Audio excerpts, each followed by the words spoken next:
The Sparrow and the Mountain of Echoes. In a valley where wildflowers painted the hillsides and rivers sang through the meadows, there lived a small brown sparrow named Mina. Mina was no larger than a child's hand, with feathers as plain as dust. She often looked at the swans with their snowy wings, the peacocks with their jeweled tails, and sighed. "I am only a sparrow," she whispered each morning. "Plain and small, what greatness can I bring to the world?" One evening, as the sun dipped low and the sky turned to gold, a storm rolled across the valley. Lightning cracked and thunder boomed like drums. The animals hurried to hide, but Mina was caught in the heavy rain. She fluttered desperately until at last she landed in a cave high above the valley. This was no ordinary cave.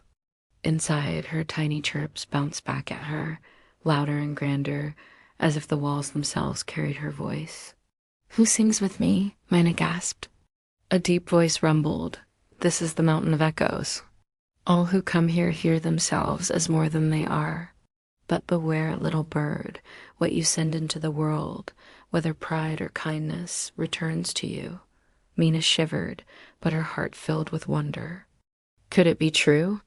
The next morning, she tested the mountain. She sang a tiny note chirp-chirp, and the cave answered with a glorious chorus, like 1,000 sparrows singing at once. "Oh!" she gasped, her eyes shining. "If I sing here, I will sound as grand as the swans, as majestic as the peacocks. Then everyone will see me as special." So Mina sang louder and louder, filling the valley with echoes. The other animals paused, marveling at the powerful music. "Who is this mighty singer?" asked the deer. "Surely a great bird from far away," guessed the fox. Mina puffed her chest proudly. "It is I, Mina the sparrow." For a while the animals treated her with awe, but pride is a heavy crown to carry. Mina stopped playing with the other sparrows. She no longer searched for seeds with them or joined their gentle flocks. Instead, she spent all her time at the Mountain of Echoes, making her voice sound bigger, brighter, stronger. But the mountain, wise and patient, remembered its warning. One day, the valley grew very still.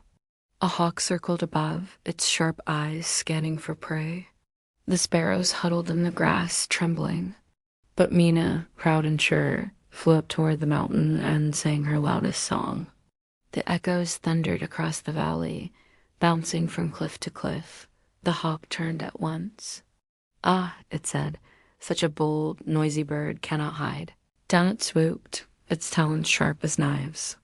Mina darted in fear, but her proud singing had made her too easy to find.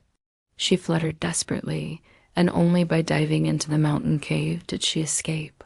Her heart thumped wildly as the hawk's shadow passed. "Why did this happen?" Mina cried. "I thought the mountain made me great." The voice of the mountain rumbled softly. "Little one, I only returned what you sent. You filled the air with pride, and so danger found you. Greatness does not come from echoing loudly, but from what lies quietly in your heart."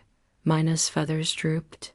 She remembered the other sparrows, how they shared seeds, warned each other of hawks, and huddled together in storms.